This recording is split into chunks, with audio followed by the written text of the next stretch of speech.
Sex nearly killed me. This is not clickbait, this is my true story, and I'm going to describe in detail exactly what happened.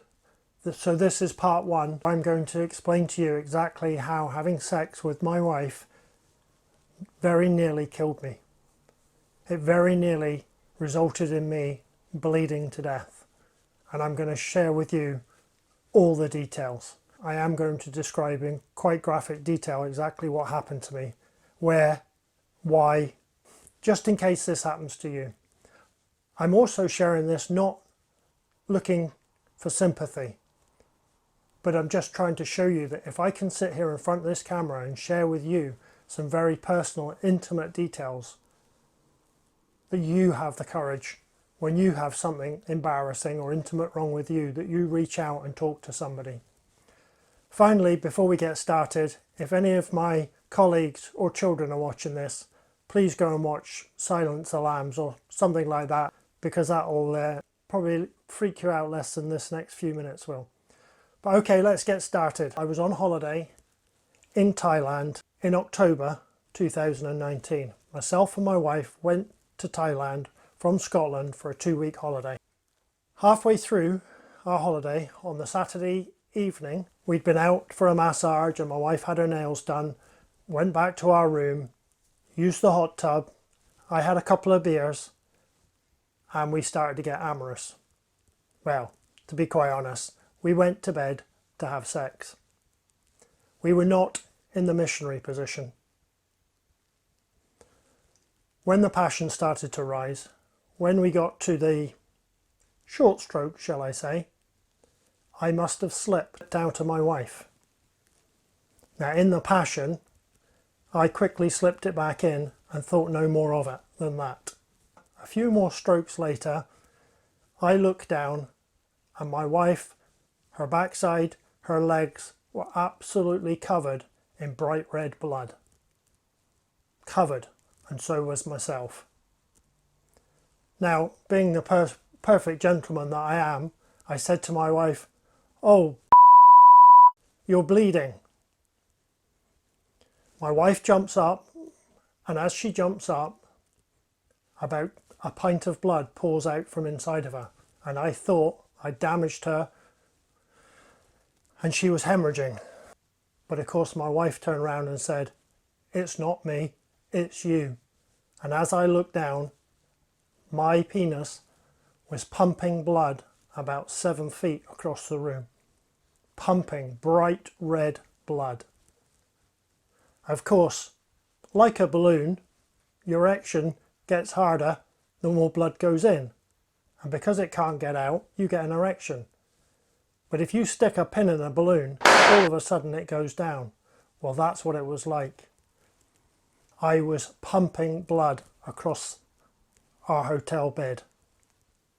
Pouring. Of course, I had not got a clue what had happened. I managed to grab hold of myself, apply some pressure and stem the bleeding.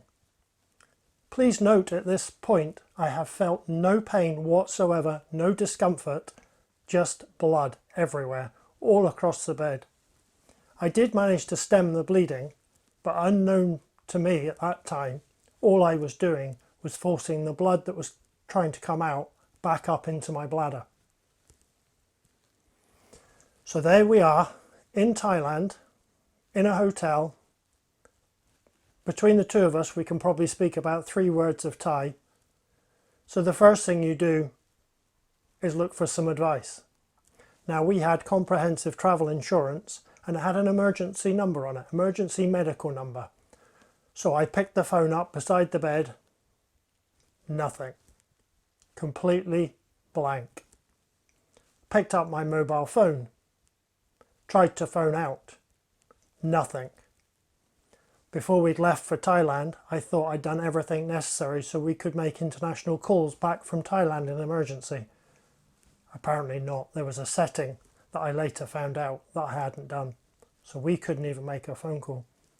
Now, from our room to reception was a probably 6 or 7 minutes walk. I put some clothes on, myself and my wife put clothes on, and we went up to the reception. Now, can you imagine trying to explain to 2 young ladies, 2 Thai ladies on reception, what was happening. I had my hand down the front of my trousers. Yes, you can laugh. I had the hand down the front of my trousers, which also contained one of the towels from the hotel room, trying to stem the bleeding and trying to say the telephone beside the bed wasn't working and I need to see a doctor. Oh, okay. So the hotel was approximately 20 minutes south of Khao Lak, which is north of Phuket. We flew into Phuket airport and it was approximately an hour and 10 minutes to our hotel. But our hotel was approximately 15-20 minutes south of Khao Lak, and that's where the nearest doctor was. The hotel provided a taxi to the doctor, so myself and my wife went back to our room, quickly grabbed our passports and our travel insurance and waited for the taxi to come and pick us up. The taxi driver didn't ask too many questions, took us straight to the doctor's surgery. I think I remember correctly, it was about 8 o'clock at night by this time. As soon as we got there, I went in. The first question is, have you got travel insurance, name, address, passport numbers and everything like that? And I am still bleeding. I am still panicking. I'm not bleeding anywhere near as much, but I'm still bleeding. So the doctor takes me into his examination room and asks me to remove my hand off my penis. And I warn him, you better stand back because I don't know what's about to happen. As soon as I let go, blood shot across the bed in the doctor's surgery and onto the floor. I think the doctor, who was probably about 65 years old, panicked and said, oh, okay, you better grab hold again. He asked a few embarrassing questions like, what were you doing? How did it happen? I really couldn't tell him very much because my Thai is really not very good.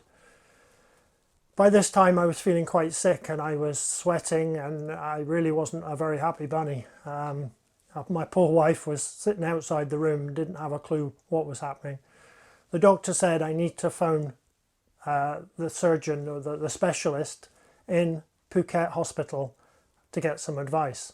But what we will do straight away is take a blood sample just in case you have a problem with your clotting agent, your hemoglobin and your clotting agent, because you shouldn't still be bleeding an hour later as bad as you are. So he took some blood, he disappeared for 5 minutes and he came back and he said, I need to get you emergency to Phuket Hospital, the Saroji Hospital in Phuket. The surgeon needs to see you immediately. Of course, while we were waiting, we had a bill to pay. I think it was a couple of $100 baht, 60, 70 pound, I can't remember exactly. Luckily we had that in cash on us. We had a couple of debit cards on us. We paid it. Next thing I know, I'm strapped to a bed, being put into the back of an ambulance and blue lighted with a nurse, myself and my wife, all the way to Phuket. Now at this time, October 2019, there was major roadworks between Khao Lak and Phuket. The journey should have taken approximately an hour and 15, hour and 20 minutes. Actually took over 2 hours, and that was being blue lighted because they were panicking because they didn't know what was wrong. All the time I've got hold of myself to try and stop the bleeding. Approximately an hour into the journey, I need to pee, and I seriously need to pee. Now the poor nurse that was with us had absolutely no English whatsoever, and she didn't have a clue what I was talking about to start with. When she did work it out, here we are in a small cramped ambulance, she passed me a bottle and asked me to pee in the bottle. There was no way that was happening. So I told her, absolutely not, no chance. Could I pee lying down in this bed with you two sitting here watching me? It wasn't happening. So she told the driver to find somewhere to stop. So we stopped at public toilets. They let me out the back of the ambulance. The poor ambulance driver virtually held me up and marched me to the toilet. He stood in the doorway to the toilet while I peed, and I peed blood. more and more blood. I was sweating, I was feeling sick, I was faint. I managed to pee something, but mostly it was blood. Again, the blood had gone into my bladder because I was holding myself and not letting the blood out. My bladder was filling with blood. Managed to, well, somehow he got me back to the ambulance, and from then on he wasn't messing about. We were extremely fast through the traffic to the hospital. Now, of course, in the United Kingdom we have the NHS. So when we pulled up outside of the emergency room, the ambulance doors were open and they wheeled me in this bed into a holding room, and they wouldn't actually let us any further into the hospital until we'd provided passport, hotel address, our own address, phone numbers, absolutely everything, date of birth, you name it. They wanted to know even my shoe size, and they were asking for money before they would even let us in. We told them absolutely not, get me sorted, get me seen to, and our insurance can sort it out. Because the policy we had, yes, if the amount was probably going to be under £300, we would have to pay it and claim it back. But if we knew it was going to be more than £300, we were not to pay it and to let the hospital contact the travel insurance direct and they would sort it out. So after a little bit of an argument, I was led into the ER room. A young student doctor came up to me and she had a little bit of English, and the first thing she said to me is, "How did you do this? What happened?" And then she proceeded to ask me if I was using any mechanical or electrical devices whilst having sex with my wife. I could assure her, and I can assure you, no, we were not. Again, I felt no pain at all at this time, but I was becoming weaker and weaker. I assured her I had absolutely no idea what had happened apart from the basic facts that I've shared with you. Again, I needed to pee. They thought I was going to pee into a bottle. It wasn't happening. They showed me to a toilet. I went in and I emptied my bladder, and the next thing I know, I'm sitting on the floor. I fainted, passed out, not quite sure. Only for a few seconds, but of course, I must have passed out while still passing this blood, still peeing, and this small bathroom in the hospital was completely covered with blood. I managed to stagger out and call for some help because they just put me in this toilet and left me to it. I don't think they realised exactly how much blood I was talking about. So eventually the doctor and the nurse came running and they got me to a bed and said, yeah, okay, we need to admit you until we find out what's going on. So they then asked for some more money. I think they were talking about £1,200–1,300 as a deposit on the room. You need to pay up front or we don't let you in. Again, we referred them to the holiday insurance and gave them all the details and said we couldn't get through to them because of our phone in our room wasn't working. We couldn't get through to them because of my mobile phone, I hadn't set it up properly. Insisted they got in touch with insurance company, our travel insurance company. They led me to a room and that's where we stayed. They put me in a bed. They would come in every 2 hours and check on me, take my blood pressure. They put a cannula in the back of my hand, but that was basically it. They told me to drink water, nothing but water, because they didn't have a clue what was happening. So I said, well, what happens now? And they said, nothing until we hear back from your travel insurance. We will do nothing. The doctor will not examine you any further until we hear back. So this was approximately 2 a.m. So I fell asleep, and my wife fell asleep on the sofa in the room as well. Approximately 2 hours later, I woke up and I was covered in blood from my knees to my elbows. I was absolutely covered in blood. Again, in my sleep, I'd let go of myself and the blood was pouring out. The nurses came in, cleaned me up, sent me to the toilet to have a wash, back into the bed, and I fell asleep again. Approximately an hour later, I woke up, and this time the blood was not only on the bed, but on the floor. there was a puddle probably bigger than a dinner plate on the floor, and this time I was covered from my knees to my shoulders in blood, and I was still bleeding. It wasn't gushing, but it wasn't dripping out either. It was slowly seeping out, you would call it. The blood was thick. I have no idea how long I'd been bleeding for. I was extremely dehydrated. I was extremely faint. I was feeling sick. I really was in a very, very bad way. I estimate, and later on the doctor estimated, I'd lost close to 6 pints of blood by this time. This time the nurses came in and asked if they could take some photographs because they were concerned the doctor hadn't quite understood how much blood I was losing.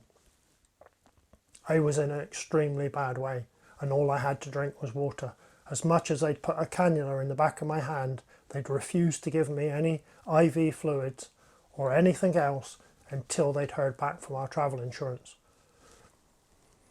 Once again, they cleaned me up, put me back into bed, and I couldn't sleep. As much as I was weak and feeling sick, I couldn't sleep. I was too worried. My wife was too worried.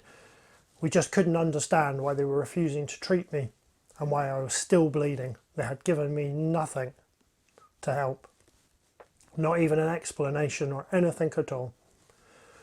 So whatever happened, 9 o'clock the next morning, the nurse came in and said, "We still haven't heard from your travel insurance. We as a hospital, we will not treat you until we hear from your travel insurance." I was still bleeding at this point. It wasn't gushing, it wasn't seeping, but I was still weeping with blood. I still didn't have a clue what had happened. They said I was quite within my rights to get up and go. But why would I? I was so weak, I was so sick, I'd lost so much fluid. I was really, really ill. A few hours later, a gentleman came in, a Dutch gentleman, who was the hospital liaison. And he spoke perfectly good English, and he explained to me that they still had not been able to get hold of our travel insurers, and so the hospital was still refusing to do any more for me unless we came up with a significant amount of cash. Again, we did not have that on us. Yes, it was back in the safe, in the hotel, but we did not have that on us. And we had no way of getting that money. They again refused to treat me and advised me to get up and go back to the hotel until the travel insurance had been sorted. How could I do that? I still didn't know what was wrong with me, and I was still bleeding. Approximately 7 o'clock that evening, that was the Sunday evening by then, the nurse came in and said, "We finally got in touch with your travel insurance. We now know that we're going to get paid. We're willing to treat you. You will be going down to theatre first thing tomorrow morning and are having a camera inserted in your penis to try and find out where this blood is coming from." So please join me in part 2, and I'll pick up this story again and I'll explain what happened next. Until then, please like, subscribe, give me a thumbs up, drop me some comments back down below, and I'll see you in part 2.